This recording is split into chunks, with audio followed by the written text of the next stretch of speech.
নিজেদের শেয়ার বিক্রি করে ফের বিনিয়োগ করেনি এমন বিও অ্যাকাউন্টের সংখ্যা গেল ১৪ কার্যদিবসে বেড়েছে ৬,৪৩৪টি। এর আগে গেল ১১ আগস্ট থেকে ১৪ কার্যদিবসে আসার পালে হাওয়া লাগিয়ে আবারও বাজারে ফিরেছিলেন ৯,০৮৯টি বিও অ্যাকাউন্টধারী।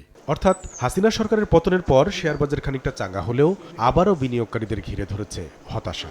এখনকার এই পরিস্থিতিতে বাজার সার্বিকভাবে আনস্টেবল। যদিও আমাদের দেশে একটা সরকারের পরিবর্তন হয়েছে, মানুষ আশা করেছে যে পরিবর্তনের সাথে সাথে শেয়ার বাজারের একটা পরিবর্তন হবে, কিন্তু আসলে জনগণের যে আশার সে প্রতিফলন আমরা দেখছি না। আমরা যারা রিটায়ার্ড কইরা আমরা এই শেয়ার বাজারে আসছি, কিছু বিনিয়োগ করব, সৎভাবে ব্যবসা করব, আমাদের আস্থার জায়গাটা যেন ফিরে আসে। মন্দাভাবের কবলে পড়া ঢাকার শেয়ার বাজারে গেল সপ্তাহের ৪ কার্যদিবসের ৩ দিনে দৈনিক লেনদেন ৭৩৩ কোটি ৪০ লাখ টাকা থেকে বুধবার নামে ৫৫৩ কোটি ৬৬ লাখ টাকায়। বৃহস্পতিবার অবশ্য আবার বেড়ে ৫৯৪ কোটি ৭৭ লাখ টাকায় ঠেকে ঢাকার পুঁজিবাজারের দৈনিক লেনদেন। তবে গেল সপ্তাহে বাজার মূলধন আর প্রধান সূচক বেড়েছে খানিকটা। দেয়ালে দাগ নিয়ে নো টেনশন থাকলে rainbow acroplast emulsion. Rainbow paints the colour of জয়।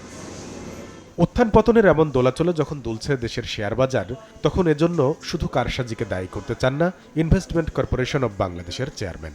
এখনকার লেভেলে মানে ইকোনমির সঙ্গে যদি তুমি মিলাই দেখো তাহলে খারাপ ভালো পজিশনে আছে শেয়ার বাজার। অনেকে বলতে এটা তো ডিপ্রেসড অবস্থা, ডিপ্রেসড না, ঠিক, ইট ইজ ওকে। এখন জুয়ারি নির্ভর শেয়ার বাজার হলে এটা আরেকরকম হতো, যেটা গত ৭-৮ বছর হয়ে আসতেছিল। বিনিয়োগকারী নির্ভর শেয়ার বাজার আমরা যদি ডেভেলপ করতে চাই তাহলে ৬০০-৭০০-৮০০ কোটি টাকা turn over it is okay. দেশের সার্বিক অর্থনৈতিক কর্মকাণ্ড শক্তিশালী না হলে শেয়ার বাজারও কখনো ঘুরে দাঁড়াবে না, এমন বিশ্লেষণ এই পুঁজিবাজার বিশেষজ্ঞের। আমি আশা করতেছি ভালোর দিকে যাবে, কারণ আমাদের ফরেন এক্সচেঞ্জ যা বাড়বে, ইনফ্লেশন কিছুটা হলেও কমবে, জিডিপি গ্রোথ রেট একটু ভালো হবে। সব কিছু মিলিয়ে আমাদের যদি ম্যাক্রো ফান্ডামেন্টাল যেগুলোকে বলি, এগুলো যদি আমাদের পক্ষে আসতে থাকে তাহলে সেটার একটা মানে প্রভাব শেয়ার বাজারেও পড়বে।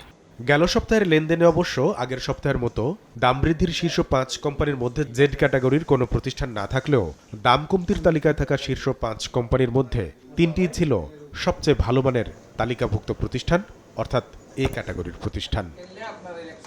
কামরুল হাসান সবুজ, সময় সংবাদ, ঢাকা।